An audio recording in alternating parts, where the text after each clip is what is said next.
This is The Speaking Show. I'm David Newman, and you're tuned in to the #1 podcast for speakers, consultants, and experts who want to speak more profitably.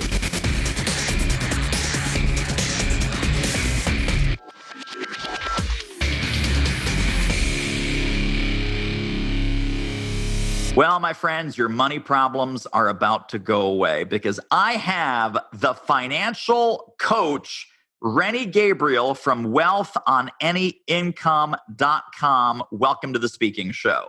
Oh, thank you so much, David. It's such a pleasure to be here. I'll tell you, the #1 thing that I think screws people up, and I know you've got experience with this in all sorts of contexts and all sorts of settings, but as far as the entrepreneurial, thought-leading speaker, consultant, coach, expert, trainer, even some executives who are speaking on behalf of their company, one of the big blockages they have is about getting paid to speak, getting paid to coach, charging a fair fee, how they handle their money personally, professionally, with their spouse, with their family. We could do a 3-hour show. We'll start small, and then we'll have to have you back. Let's talk first about when clients come to you, and for your clients, your audiences, the folks that you work with, where do you start this discussion about how we're screwing ourselves up around money and wealth and financial issues overall, big picture? Well, it's so funny because this relates directly to the TEDx talk I just gave a couple weeks ago. The link's not live yet, so I can't even share it, but it has to do with the mixed messages we get as we're growing up around money and wealth. Society does not place a value on being financially literate. And I'll give you some examples. A lot of people have seen a movie called Titanic, or maybe you go back a long time ago with It's a Wonderful Life. You know, it goes on every Christmas. Well, whatever Hollywood movie you're looking at where they're portraying poor people and rich people, the poor people are the kind and the noble and the honorable, and the rich people are greedy and heartless. In Titanic, you've got the star who's down in the bowels of the ship, partying, having a good time, and he's happy, and he wins Mary's heart, and the person she's engaged to is just disgusting. How else can you put it?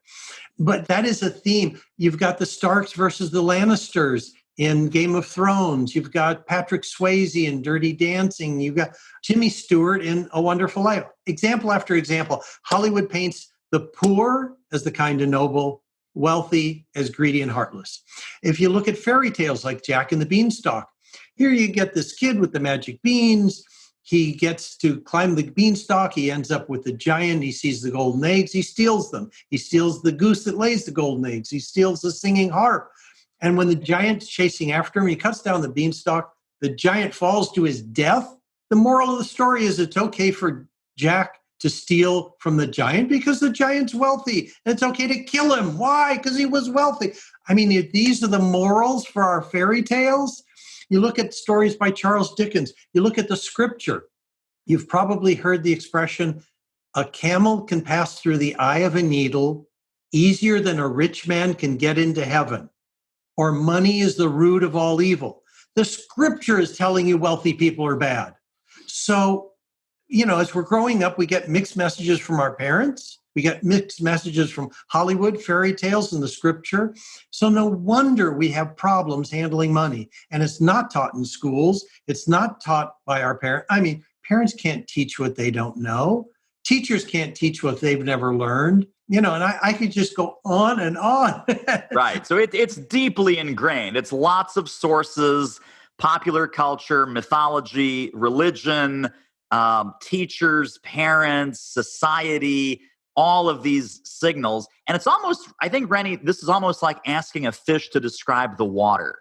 We don't even see it anymore. Until you pointed out that whole list, people listening are like, oh yeah, I guess he's right. That never occurred to me. Of course it never occurred to you. So you wrote this fabulous book called Wealth on Any Income. And again, the website is wealthonanyincome.com.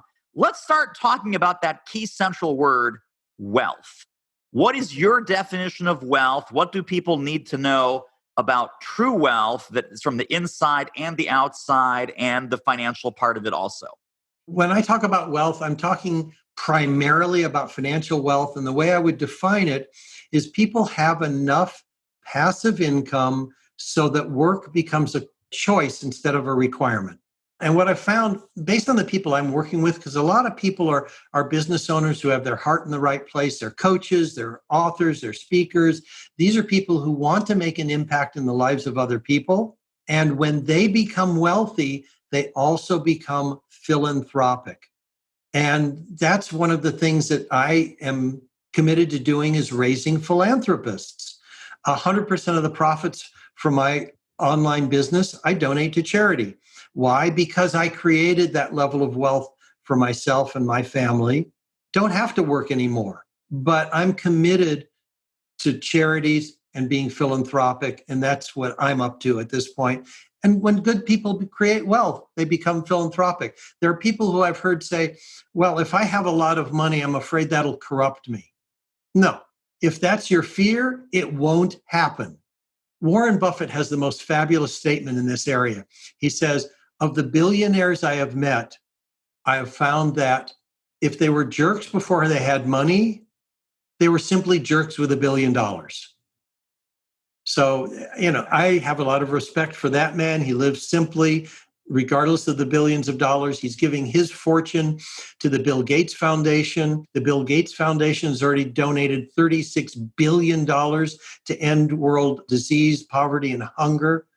So when people have a fear of wealth, the wealthiest people on the planet are the biggest philanthropists.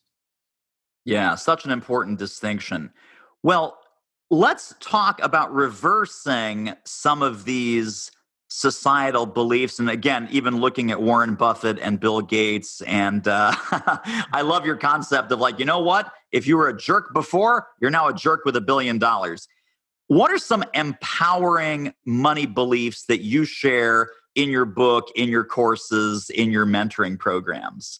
One of my basics, and I've actually just finished a book on the attitudes of the wealthy. And one of the first deals with paying yourself first. And when a wealthy person hears familiar information, probably a lot of your listeners have heard the expression pay yourself first, and they may make a statement like, I've heard that before, that's not new to me, I know that, or maybe even I've done that. That's not what a wealthy mindset does. A wealthy person asks questions when they hear familiar information, like, what can I do that? Or where should I put the money?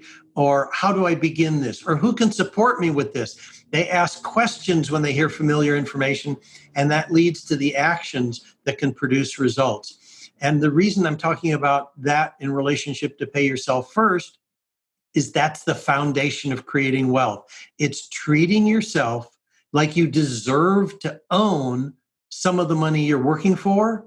And the way you prove that is by paying yourself first, not your landlord, not your mortgage holder, not your car payment, not your grocer. You pay yourself first. And that money is what you use to build your wealth.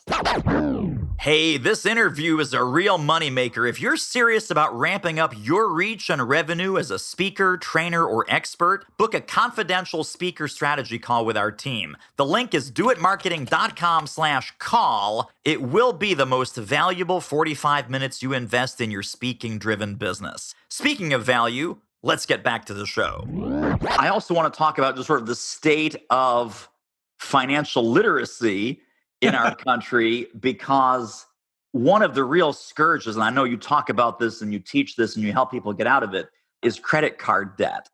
And credit card debt is so prevalent. And maybe you've got the statistics on this, doesn't even matter.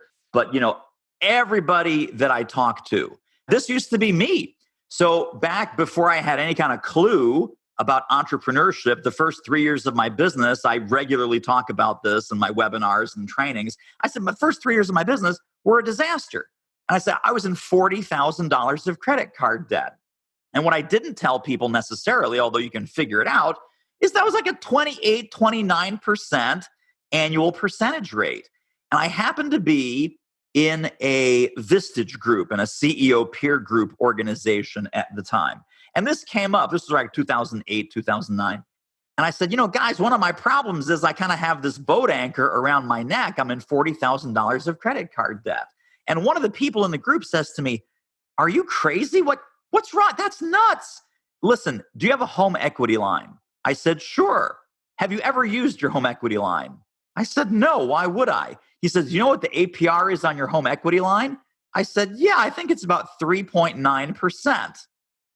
He said, "You need to go home right now, pay off the $40,000 to American Express, put the $40,000 on your 3.9%, and you work like a crazy person every day, every week, every month to pay that down as soon as you possibly can." And I took that advice. And about 18 months later, I had done that. But that's a simple, common sense thing. I didn't even go to a financial expert. I went to a fellow business owner. And I was so blind and I had my head so far up my butt. And I'm sure you see this all the time. Talk about credit card debt and what a cancer that is on some people's lives and how you help them, number one, see it, acknowledge it, and get out of it. It's so funny that you bring this up because it reminds me of a meeting I had with a CPA, and we were talking about who do you turn to for financial advice, and it could be your CPA, it could be a certified financial planner. Guess what? I have spoken to so many of these groups, and the question I ask is, when you were going through your CPA training and I'm a certified financial planner, so I know learning about the foundations of handling a budget, paying off credit card debt, knowing your income from your expenses is not taught to certified financial planners. And it's not taught to CPAs. I mean, I'm bright enough to figure it out on my own, and so are the CPAs, but I've helped some CPAs through bankruptcy. Just because they can do tax returns or they know tax law doesn't mean they know how to handle money on a day-to-day basis. And one of them had $150,000 of credit card debt with $150,000 a year of income. So yes, it's a scourge.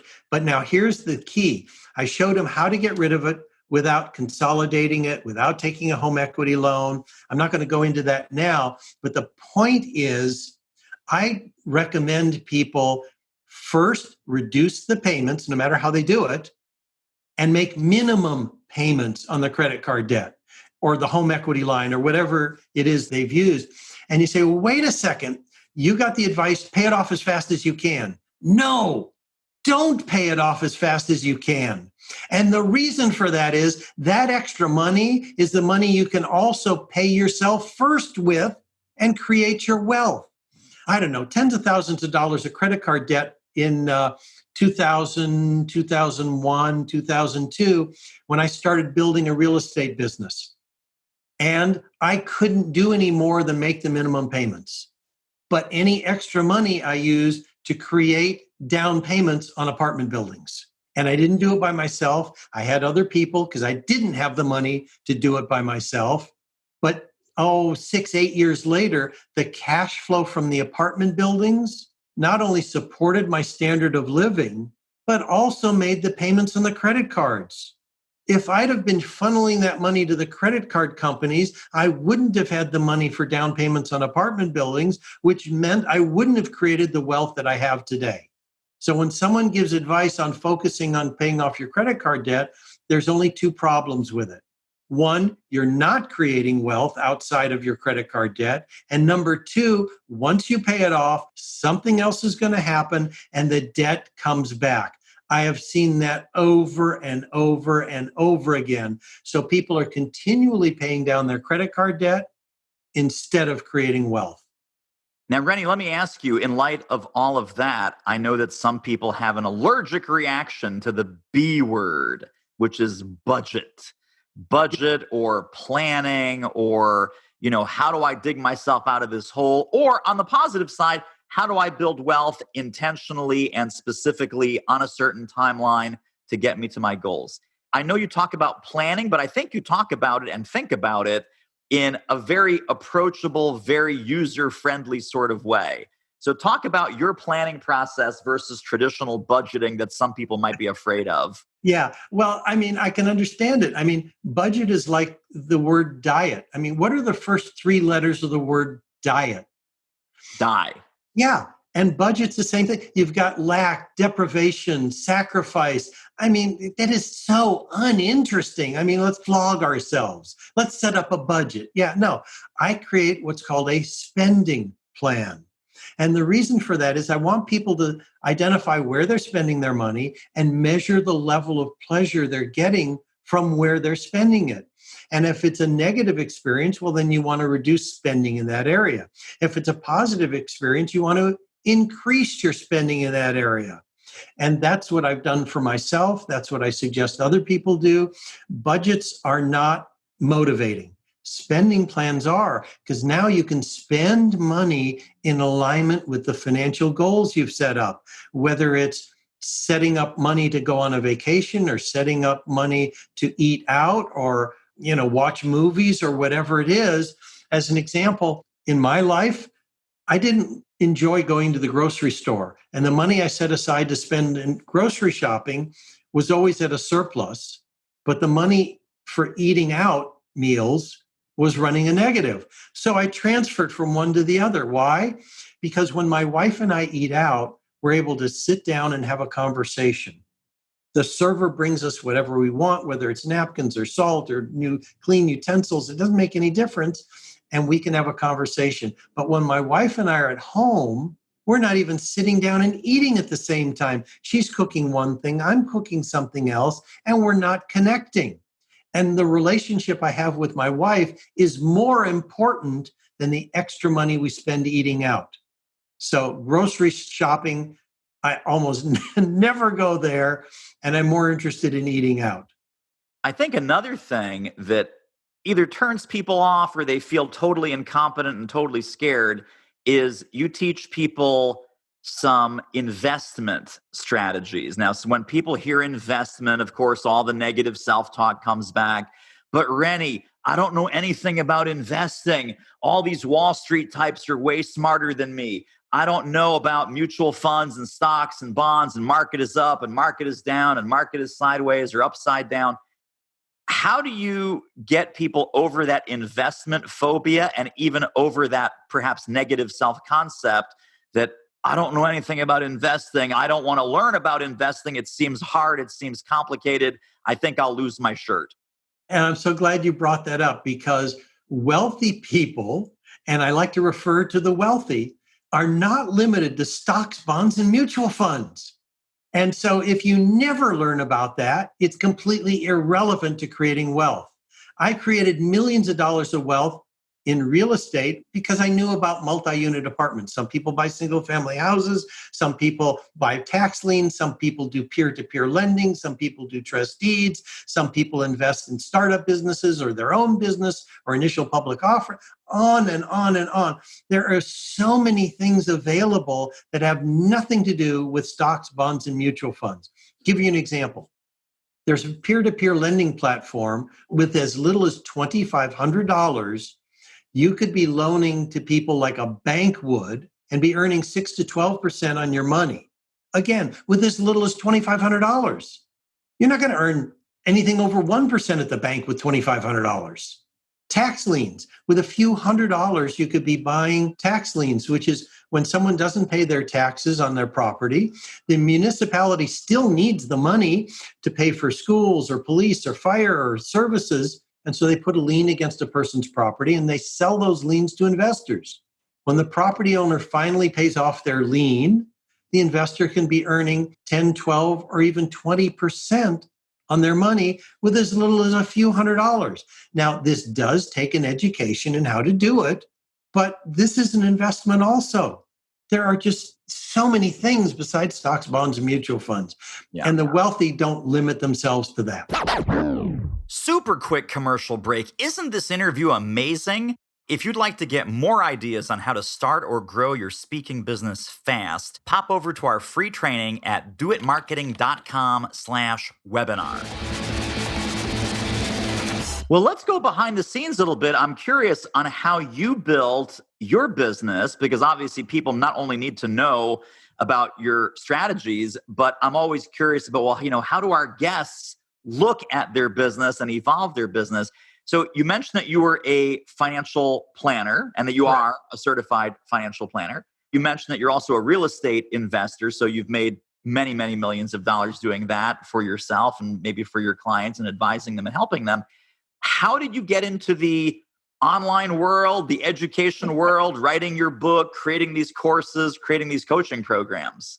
It's a funny story because I used to enjoy doing things around my apartment buildings, whether it was watering the lawn or swapping out a garbage disposal. It's how I kept busy.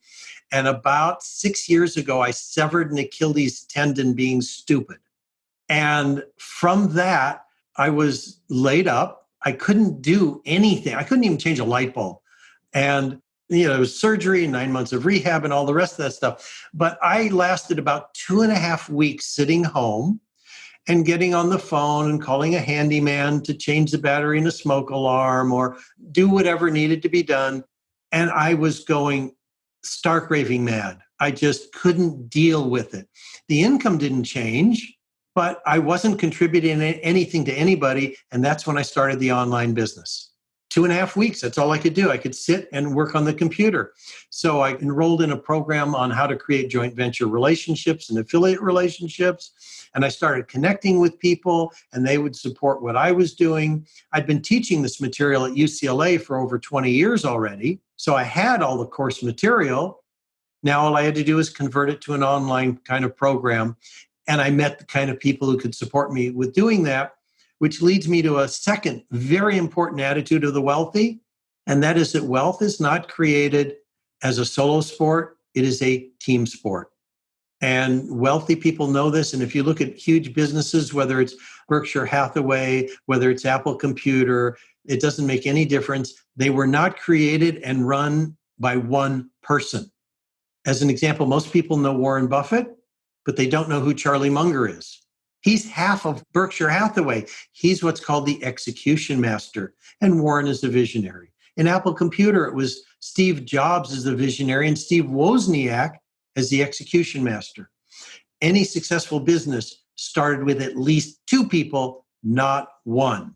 And so wealthy people understand wealth creation, growing businesses, a team sport, not a solo sport. So that's how those things tie together. Yeah, no, that's great. And Rennie, I want to ask you also, as far as the team, these people don't need to be employees that we're talking about, but they can be trusted advisors. It can be the real estate agent that you work with. It can be the financial planner that you hire. It could be the coach or the mentor that you hire. It could be a virtual assistant that does some of the legwork on some of these things. How did you first build your team in the business that you're in now so that they could support you in building this online empire?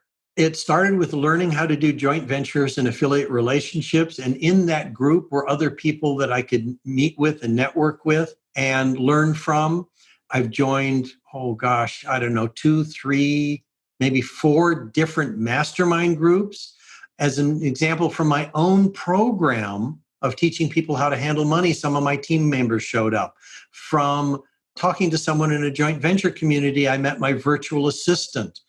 I operate the real estate business with one part-time employee on my premises and then independent contractors. Same thing with the online business. It's independent contractors that I have that support me, whether it's website design, whether it's my virtual assistant, whether it's writing text for things. It doesn't make any difference. They're outside support people. Yeah. And I know people who've gone to the Philippines or India for their virtual assistants. Mine is in Canada. She speaks great English. She thinks real well. And, none of them are my employee. Right. And that goes back to the old saying about if you want to go fast, go alone. If you want to go far, go together. Exactly. Not a one-person show. Talk a little bit, because I'm very, very impressed with your charitable give back. Talk about Shelter to Soldier and how you chose them to be the beneficiary of all your great work today, and so who they are and what they do. It's my honor and privilege to talk about them.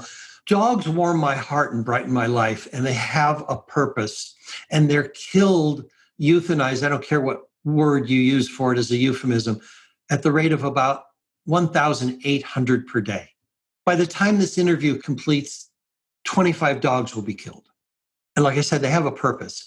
Shelter to Soldier rescues dogs from high-kill environments and trains them for service members who've come back And instead of committing suicide at the rate of almost one an hour, soldiers who've received their service dog have not committed suicide. It's a zero suicide rate. But when they come back, the VA might certify them to get a service dog, and they don't have $25,000 to $30,000 to buy one. Shelter to Soldier does it all through donations, and the cost is as low as $15,000 to train the dog and train the soldier on how to work with the dog. And this was brought to me by my wife. We've always given to animal causes. I've given to veteran charities. We give to homeless shelters. And this was a charity that saves 2 lives at a time. Dogs that would have been euthanized who have a purpose in life, and soldiers who don't commit suicide. So my wife is the head of a charitable foundation locally. Someone brought this to her attention. My wife brought it to my attention. And so far we've donated close to $100,000, which saved, like 6 lives and 6 dogs anyway. We're their number 5 donor, ahead of Petco Foundation, ahead of the LA Rams. And it just is such an honor to donate 100% of the profits from the work I do to this charity. And my job is to raise philanthropists. And that's the point of the work I do. I think Petco and the LA Rams better up their game, because you're going to be climbing those charts pretty soon. Yeah, one of my goals is to move from their number 5 donor to their number 1 donor. Exactly. That's so tremendous. So let's give them a plug, and we'll also put that under also the episode here with the show notes. It's sheltertosoldier.org. Is that right, Rennie? Absolutely correct. Thank you. It's my honor to have you support me in supporting them. Absolutely. Well, as we're wrapping up, I'm going to ask you 2 final questions. The final question is, how do people get connected and stay connected to more Rennie Gabriel brilliance and all of your programs and book and the TED Talk that's coming? And we can even link that up later on, because we'll update this when people go to the show notes at thespeakingshow.com. Even before we get to that, though, if people were to take one idea about our entire fantastic conversation today, about the true meaning of wealth, how they can get wealth on any income, what financial literacy can do for them personally and professionally and financially, what do you hope that one central idea would be? It would be to treat themselves like they deserve to own some of the money they're earning by paying themselves first. And there's so many ways to do it, whether it's a savings account, whether it's buying individual stocks, whether it's putting it in a mutual fund. It doesn't make any difference, because I'm talking about primarily entrepreneurs, not employees of Toyota Motors who've got their 401k plan or their salary savings or something. Right. Okay. But that act creates a psychological shift that allows for the creation of even more income. I've seen it over and over again. So that would be my number 1 takeaway, is treat yourself like you deserve to own it. Pay yourself first ahead of everybody else. And it doesn't matter if it's 1%, 3%, 5, 10, makes no difference. Just get started with some amount.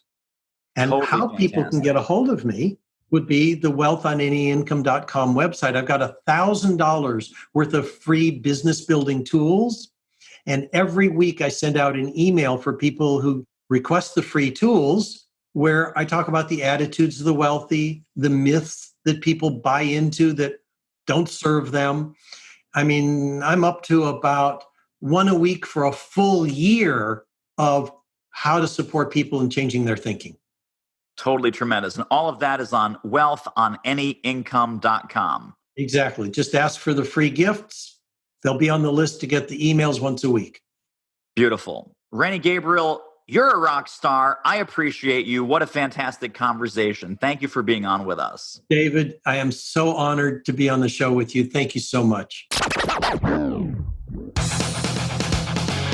Well, that wraps up another episode of The Speaking Show. Hey, tell you what, if you like us, rate us and review us on iTunes. Subscribe. Tell a friend. Go grab the notes and downloads and extras at thespeakingshow.com. See you next time.